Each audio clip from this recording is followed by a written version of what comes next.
مرد کا، امیر کا، جیسے امیر کا حج مکے میں جہاں ہوتا جا کے ہوتا ہے، غریب کا حج جمعے میں ہو جاتا ہے، بالکل اسی طرح سے.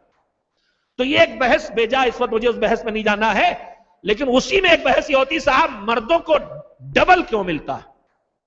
یہ بات پرانی ہے، امام سے آ کے جناب ابو ہاشم جعفری نے بات پہنچائی 11ویں امام کی خدمت میں کہ یہ لوگ پوچھتے ہیں کہ اللہ یہ جو حکم دین ہے مردوں کا حصہ ڈبل کیوں رکھا گیا. اب جو روایت ہے میں سنا رہا ہوں اور میرا ذہن اس سے مطمئن بھی ہے، اللہ کرے کہ آپ میرے بھائیوں کا اور میرے بھائیوں کا تو مطمئن ہو جائے گا، ان کو تو مل ہی رہا ڈبل، لیکن بہنیں مطمئن کریں اپنے کو کہ اسلام کا ڈیزائن کسی مرد نے نہیں کیا ہے. یہ قرآن مجید کسی مرد کا بنایا ہوا نہیں ہے. اللہ نہ مرد ہے نہ عورت ہے، اللہ اللہ ہے، اس کا بنایا نظام ہے، اور یہ کسی روایت میں نہیں ہے، آیت میں ہے. تو سوال یہ کیا گیا کہ مرد کا دوہرا حصہ کیوں اور عورت کا اکہرا کیوں؟ امام نے فرمایا جو روایت ہے اس میں 3 وجہیں، البتہ اور روایات میں اور بھی وضاحتیں ہیں، میرا اس وقت کوئی موضوع نہیں ہے. کہا امام نے فرمایا کہ اس لیے کہ مرد پر اللہ نے 3 ایسی ذمہ داریاں رکھی جو عورت پہ نہیں رکھی. اگر میری بہنیں غور کریں، میرے بھائی بھی غور کریں، تو جو تقسیم اللہ نے مردوں اور عورتوں کے درمیان ان کے ڈیزائن کے حساب سے رکھی، کون کس کام کے کرنے کے لیے زیادہ صلاحیت رکھتا ہے. آدمی یہاں پر ایکسپرٹ بیٹھے ہوئے ہیں کمپیوٹر کے جو آن لائن لائیو نشر کر رہے ہیں مجلس کو، وہ ہے ایکسپرٹ، وہ اس کام کے لیے سب سے اچھے. لیکن ان کے ساتھ میں بھی لگ گیا، تار پلگ میں بھی لگا لیتا ہوں، کیمرہ اونچا نیچا ہمارے ریاض صاحب بھی کر لیتے. تو اصل صلاحیت سب سے زیادہ جہاں ہوگی وہ اصل کام اس کے ذمہ ڈالا جائے گا، باقی سب اس کے ارد گرد مدد کے لیے رکھے جائیں گے. اللہ نے کچھ صلاحیتیں اپنی آخری عروج پر عورتوں کو دی ہیں، مردوں میں اس کو وہی پلگ لگانے بھر، جھاڑو دینے بھر، اس سے آگے نہیں. کچھ صلاحیتیں مردوں میں دی ہیں اعلیٰ، عورت اس میں ان کا تعاون کر سکتی ہے. مثال اس کی مثلا یہ ہے کہ مولا علی میدان جنگ میں جاتے ہیں، مرد کی ڈیوٹی ہے، تلوار خون میں ڈوبی لے کے آتے ہیں، جناب زہرا اس کو دھو کے ان کی مدد کر دیتی ہیں. جناب زہرا گھرداری کر رہی ہیں، کھانا پکانا صفائی سب کر رہی ہیں، مولا علی بیٹھے مسور کی دال چن رہے ہیں، رسول اللہ آ کے دیکھ کے دعا دے رہے ہیں. تو جس کی جو زیادہ صلاحیت ہے اللہ نے وہ اس کے ذمہ رکھی. آج میں کوئی فرق نہیں رکھا، صلاحیتوں پر اصل کام تقسیم کر کے کہا ایک دوسرے کی مدد کرو. اخراجات کی سارے نظام انسانی میں جہاں جہاں اخراجات ہونے ہیں اللہ نے وہ اخراجات مرد کے ذمہ رکھے، عورت کے ذمہ رکھے ہی نہیں. پیدا ہو تو باپ پہ ذمہ، ماں کے ذمہ نہیں. اماں تو خود ہی ابا سے خرچہ لیں گی، ان کی اماں ہے، یہ اس کی ابا میں نے غلط کہہ دیا، یہ اس کی اماں جو ہے وہ تو ان کے شوہر ہے، وہ خود ہی اپنے شوہر سے خرچہ لیں گی. یہ بچے کا خرچہ بھی شوہر مرد کو دینا. پیدا ہوئے تو باپ کے ذمہ، آگے بڑھے شادی ہوئی، ڈر کیوں رہے ہیں؟ دے تو رہی ہیں، نہیں دے رہے ہیں لگتا. صلوات بھیجیے محمد علیہ وسلم. آگے بڑھے تو مرد کے ذمہ، شادی ہوئی تو بیوی کا خرچہ مرد کے ذمہ، عورت پہ کوئی خرچ کی ذمہ داری نہیں. پورے نظام زندگی میں ڈھونڈ ڈالی اللہ نے، عورت پر انسانی زندگی میں خرچ کی کوئی ذمہ داری نہیں رکھی. ایک وجہ امام نے کہا، ایک وجہ یہ کہ نفقہ، اخراجات مرد کے ذمہ عورت کے ذمہ نہیں ہے. دوسری وجہ کہ عورت کے ذمہ اللہ نے جہاد نہیں رکھا، مرد کے ذمہ رکھا. جب مرد کے ذمہ ہے تو اسے اخراجات جہاد بھی فراہم کرنا، اسلحہ اور سب اسے کرنا. اس کے بعد تیسری چیز تھوڑا سے فقہی ہے، جلدی سے کہہ دوں، بہت تفصیل میں جانے ضرورت نہیں ہے. جو جرم جب آدمی کوئی کرتا ہے تو 2 طرح کے ہوتے ہیں، ایک جان بوجھ کے کرنے والا، کسی کو جب مارا اور جان بوجھ کے مارا. ایک غلطی سے گئے تھے شکار کرنے، گولی چلاتے تھے ہرن پہ اور نہیں دیکھا تھا کہ ہرن کے پیچھے ایک آدمی بھی کھڑا ہوا ہے، اور گولی نے ہرن کا پیٹ پھاڑا اور نکل کے پیچھے جھاڑی کو کراس کرتی ہوئی اس انسان پہ لگ گئی جس کو میں نے دیکھا ہی نہیں تھا، وہ مر گیا بیچارہ. تو چونکہ قتل بغیر ارادے کے سے قتل خطا کہتے ہیں، یہاں قصاص نہیں ہے، دیت ہے. وہ مرا تو ہے نا، اسے تو ملنا چاہیے. تم نے جان بوجھ کے کیا ہوتا تو تمہاری بھی پٹائی ہوتی، لیکن چونکہ وہ مرا ہے، تم اس میں ارادے کے ساتھ نہیں، تم مجرم نہیں ہو، لیکن اس کا نقصان ہوا، لہذا اس کی بھرپائی کچھ ہونا چاہیے، تو اس کی دیت رکھی گئی. دیت کی ایک مقدار ہے، وہ سب اس وقت بحث نہیں کروں گا. تو قتل خطا، اگر غلطی سے کوئی کسی کو قتل کر دے، اس کی دیت کس کے ذمے ہے؟ مرد، جس جو قاتل ہے اس کے مرد رشتہ داروں کے ذمے، بھائی، چچا، ماموں، ان کی اولاد ان کے ذمے ہے، خاتون کے ذمے نہیں ہے۔ تو امام نے کہا 3 اخراجات انہوں نے گنائے، نفقہ، جہاد اور یہ دیت، یہ سب چونکہ مردوں کے ذمے ہے، اس لیے اللہ نے ان کے ذمے ان کا میراث میں دوہرا حصہ رکھا ہے۔ میری بہن اتنی سی بات سن لے کہ جو وہ اپنی محنت سے کمائیں وہ تو ہے ہی ان کا، ان کے ذمے کہیں نہیں کسی پہ خرچ کرنا۔ جب نالائقیاں شروع ہو تو ایک دوسری وہ تو شروع ہو جاتی ہے کہ اگر اس معاشرے میں کوئی ایک بے سہارا آدمی موجود ہے جس سے میرا آپ کا کوئی رشتہ نہیں ہے، نالائقیوں سے بے سہارا ہو گیا ہے، تو پھر اب ہر ایک پہ واجب ہے کہ اس کو سہارا دے، وہ ایک الگ منزل ہے۔ باپ نالائقی کر رہا ہے، اپنے بچوں کو نہیں پال رہا، تو ماں پالے، وہ ایک الگ بات ہے۔ بیٹا نالائقی کر رہا ہے، غریب ماں باپ کو، بیمار ماں باپ کو، بیکار ماں باپ کو خدمت نہیں کرتا، بیٹی کر رہی ہے، وہ ایک الگ بات، لیکن اللہ نے اس کے ذمے واجب نہیں کیا ہے۔ تو میری بہنیں جو محنت کریں وہ ان کا، اور جو میراث سے ملے انہیں کہیں خرچ کرنے کا حکم نہیں، انہی کا ہے۔ تو ان کا جیب خرچ کتنا ہو گیا؟ ہم اپنا جیب خرچ اگر دیتے ہیں کمائی میں سے اولاد کو تو 100 میں 5-10 دیتے ہیں، ماشاءاللہ اللہ نے انہیں کم سے کم 33% تو دیا ہی ہے جیب خرچ۔ اب جتنے چاہیں زیور بنائیں اور جتنے چاہیں کپڑے پہنے، مگر خمس نکالیں گے اگر ڈھیر رہ جائیں گے۔ ایک صلوات بھیجیے محمد و آل محمد۔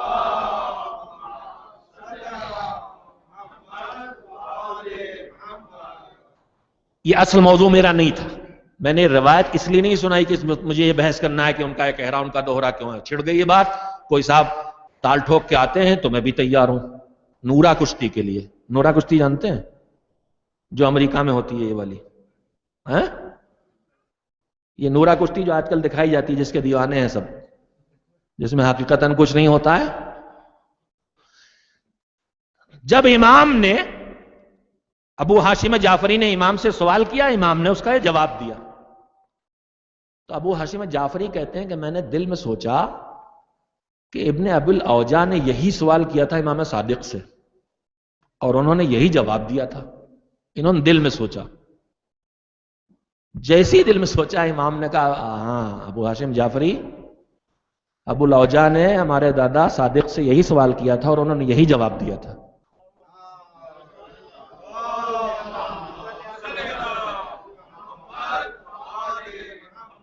بے حساب واقعات بھرے پڑے ہیں، لیکن ایک جملہ کہہ کے گزر جانا چاہتا ہوں میرے عزیزوں، جس والد کے تذکرے میں بتا رہا ہوں کہ دل میں خیال پیدا ہوا اور انہیں پتا چل گیا، اسی کے بیٹے کے دور میں ہم آپ جی رہے ہیں۔ خیال رہے، سارے ائمہ کی صفت ہے، اللہ نے انہیں کمال اپنا، وہ جانتا ہے دماغ و دل میں پیدا ہونے والی باتوں کو، وہ دے دیتا ہے ان کو، لیکن یہ تو سیدھے انہی کی اولاد ہیں جو دل کی بات کو پتا چلا لیتے ہیں۔ اس کی امت میں ہے اور ہمیں نہیں پتا ہے کہ وہ کہاں ہے۔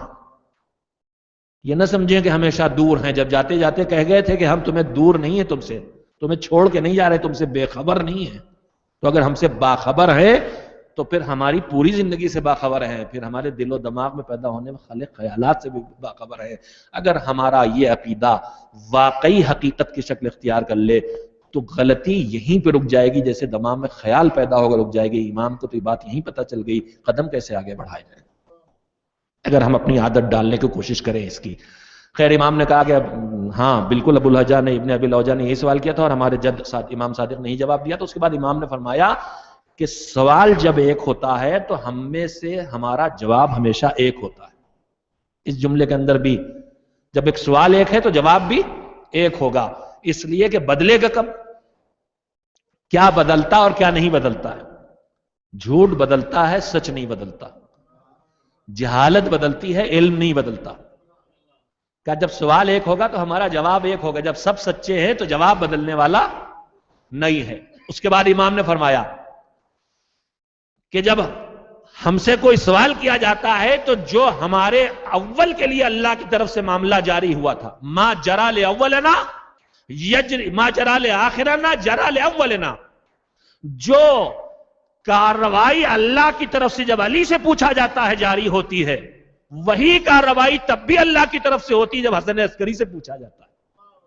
اس کے بعد فرمایا کہ اولنا و آخرنا سوا، ہم اول و آخر سب برابر ہیں، مگر اس کے بعد ایک جملہ کہا لرسول اللہ و امیر المومنین فضلہما، ہم سب ہاں اولنا و آخرنا فی العلم والامر سوا، ہمارا اول و آخر برابر ہے کس کی چیز میں؟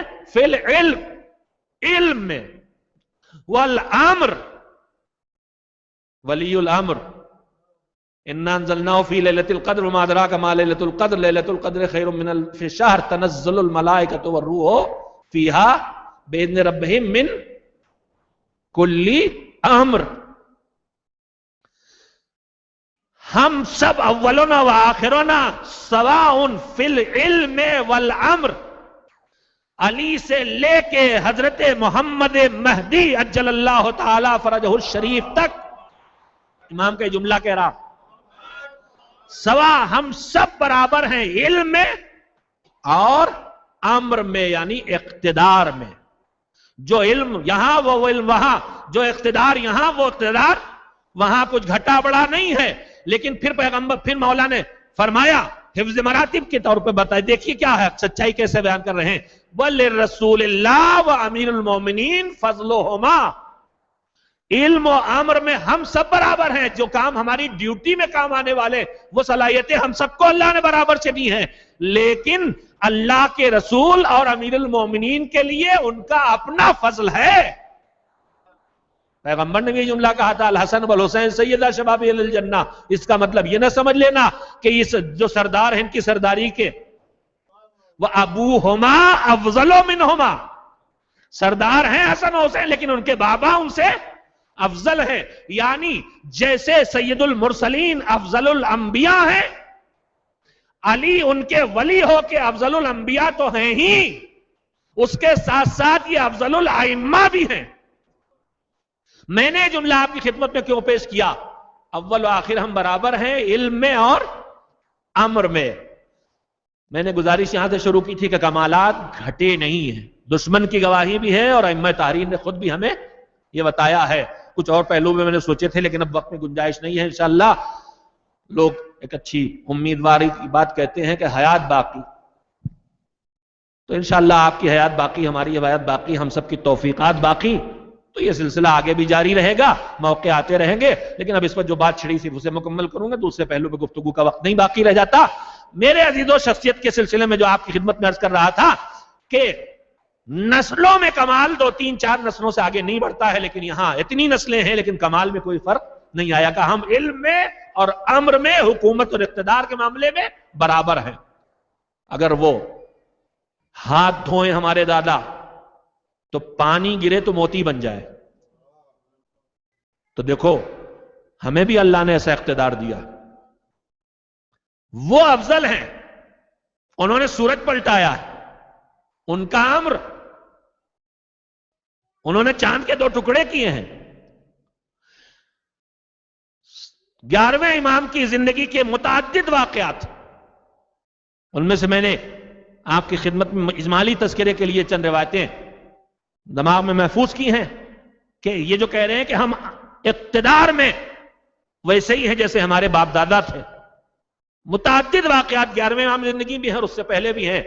ظالمین جو قید خانوں میں رکھا ہے، اس میں ظلم و ستم کرتے تھے، جن کے قید خانوں میں رکھے جاتے تھے، ظالم ترین، سخت دل اور قصاب ترین قید خانے کے مالکوں کے حوالے ائمہ کو کیا جاتا تھا۔ ذاتی قید خانے تھے لوگوں کے، کہاں زیادہ ظلم ہوتا ہے، جیسے صدام کا جیل تھا اسی طرح سے، اس سے بدتر۔ امام کو قید خانے میں رکھا گیا، قید خانہ اور گھر ملا ہوا ہے۔ ظالم کے قید خانے میں ظالم نے اپنے کارکنان میں سے سب سے زیادہ بدخو، بدسرش، ظالم، سخت دل 2 ظالم معین کیے امام کو ستانے کے لیے، کہ ان کو جتنی اذیت امام کو پہنچا سکتے پہنچائیں۔ لیکن اس کے بعد دیکھنے کو کیا ملا؟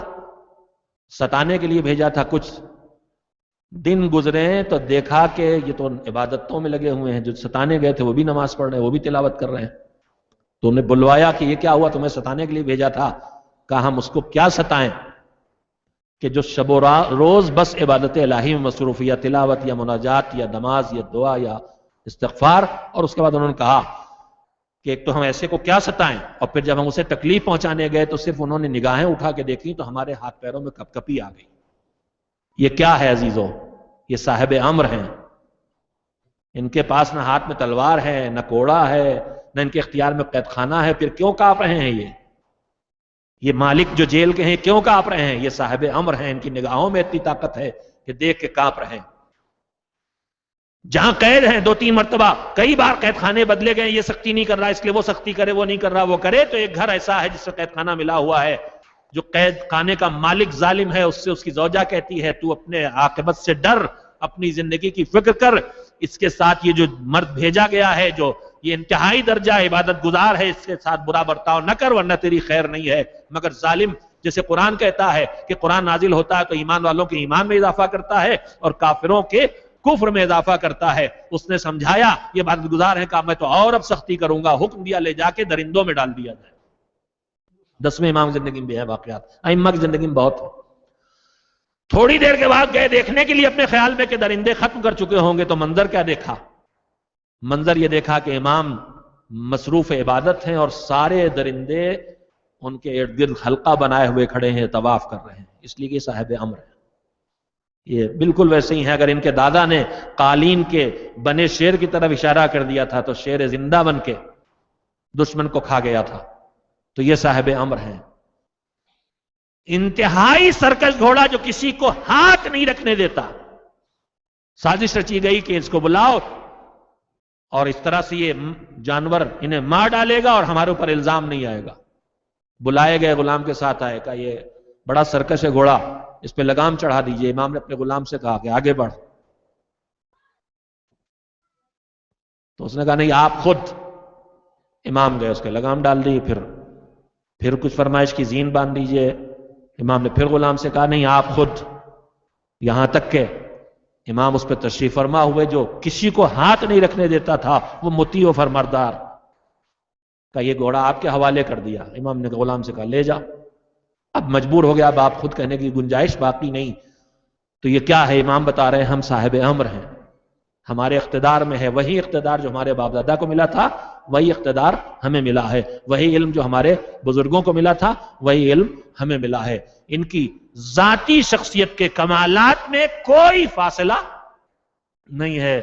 ہدایت اور رہبری کی جو ذمہ داریاں ہیں اس اعتبار سے خود ایک پہلو ہے دیکھنے کا، جو مفصل گفتگو کا محتاج۔ ہمیں اس وقت صرف ایک جملہ آپ سے کہنا چاہتا ہوں، ہر امام نے اپنے اگلے امام کے آنے تک جو فریضے انجام دیے وہ کیا ہیں؟ دین کی حفاظت اور دین کی تبلیغ، دین پہنچانا بھی ہے اور دین بچانا بھی ہے۔ ہر امام یہ کرتا رہا، لیکن ہمارے 11ویں امام حضرت حسن عسکری علیہ السلام نے اس سلسلے میں جو انتہائی نمایاں کارنامہ انجام دیا ہے، مختصر سے لفظوں میں آپ کی خدمت میں کہنا چاہتا ہوں۔ دین کی حفاظت اور دین کی تبلیغ، دین کی حفاظت اور دین کی تبلیغ دو موضوع ہیں، دونوں گفتگو، دونوں کی سیرت کے نمونے موجود ہیں، لیکن میں حفاظت دین کے سلسلے میں صرف آپ کی توجہ حاصل کرنا چاہتا ہوں۔ دین کی حفاظت دو چیزوں کی حفاظت پر موقوف ہے، پیغمبر جو چھوڑ کے گئے، ایک قرآن اور ایک اہل بیت، یہ محفوظ رہیں گے تو دین محفوظ رہے گا۔ قرآن کی حفاظت کے لیے مشہور واقعات میں آپ نے سنا ہوگا، اسحاق کندی جو کتاب قرآن کے خلاف لکھ رہا تھا، وہ واقعہ میں دوہرا نہیں سکتا، اس وقت نہیں اس کے پیش کرنے کا۔ اور اہل بیت کی حفاظت کا جو انتظام کیا، جو اگلا امام آنے والا ہے اس کی حفاظت کا انتظام جو کیا، اس سلسلے میں جو خصوصی قابل توجہ بات ہے، چند لفظوں میں کہوں آپ سے، انشاءاللہ توجہ کریں گے۔ بقیہ ائمہ اگلے امام کو پہچانوا کے جاتے ہیں امت کو،